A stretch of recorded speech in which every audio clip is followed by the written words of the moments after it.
Welcome to Modular Hippo and episode 13 of the components wiring series, where I'm looking at all the components and wiring that I will be using for my 36-foot aluminium sailboat that I'm building in parallel to this. That's another playlist. In this episode I will be looking at an unboxing of the Victron MultiPlus II inverter / charger, as well as the isolation transformer 3600, which I will also be using on the boat. I haven't had a chance to connect them, but at least an unboxing and putting them on the wall so that I can move forward in that area. Let's take a look.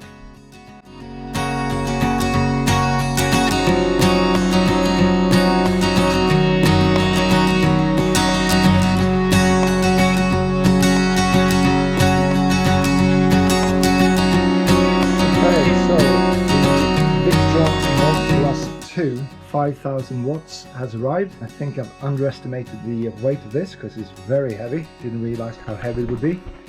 So I thought we could open it together. See what we have in here. It's come all the way from Texas via Signature Solar. So it's traveled a fair bit. So I hope that it's been packed properly.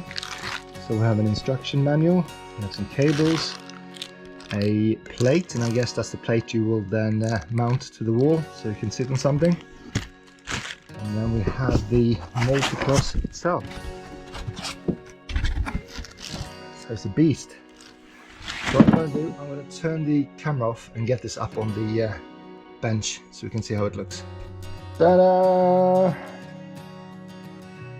So as I said, it's much heavier than I thought it would be.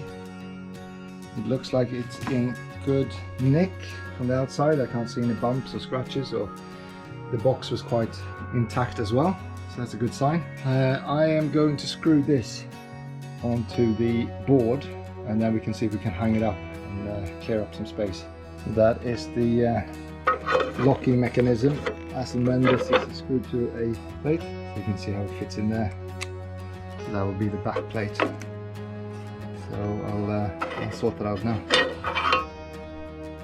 Two long wood screws going into the frame, and then I thought two bolts that go straight through and is screwed from the back should do the trick for now, or maybe three.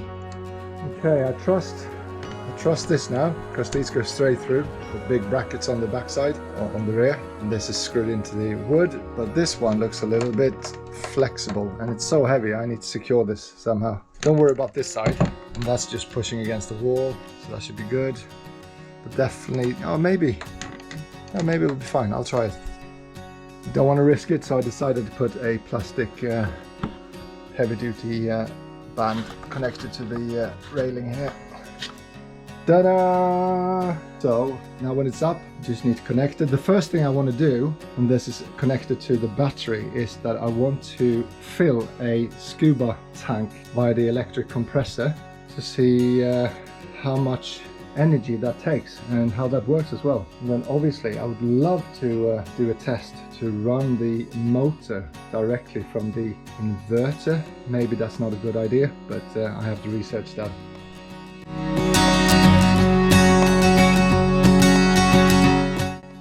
So the Victron isolation transformer has arrived, and it was a bit delayed. It should have come in with the inverter, but instead it was a week delayed, and the reason being it has gone through the Home Office Border Force here in the UK, so they've probably done some weapons and drug tests on it.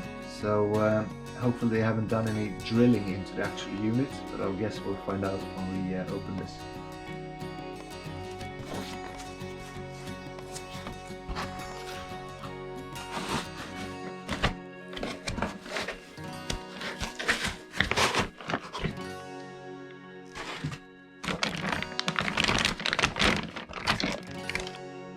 Instructions and some cables, and I guess that's the mounting plate, the aluminium plate you can see there in the background.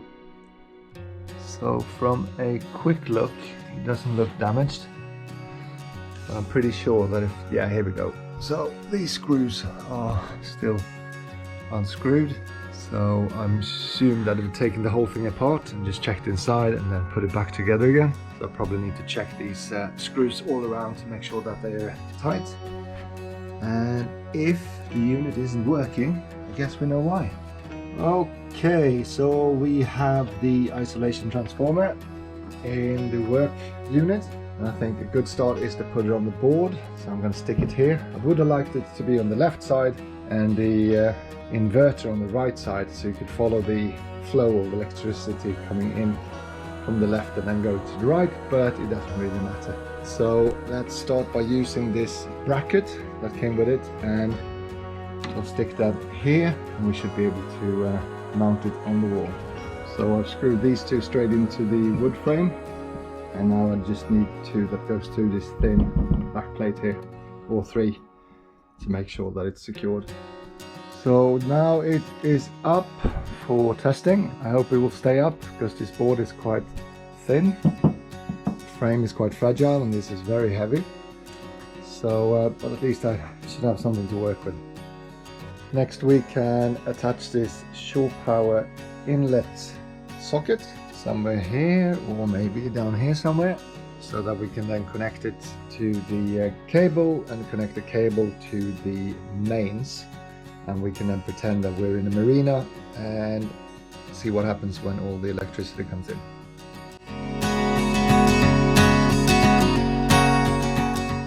As you may have noted, I went for the 3600 watts when it comes to the isolation transformer, which doesn't make sense when your inverter can handle 5000 watts. So what the idea is there is that apparently the MultiPlus II can add any additional wattage from 3600 up to 5000 from the battery bank as and when needed. So although the shore power will only let through 3600 watts, I can still top up from the battery to get my 5000.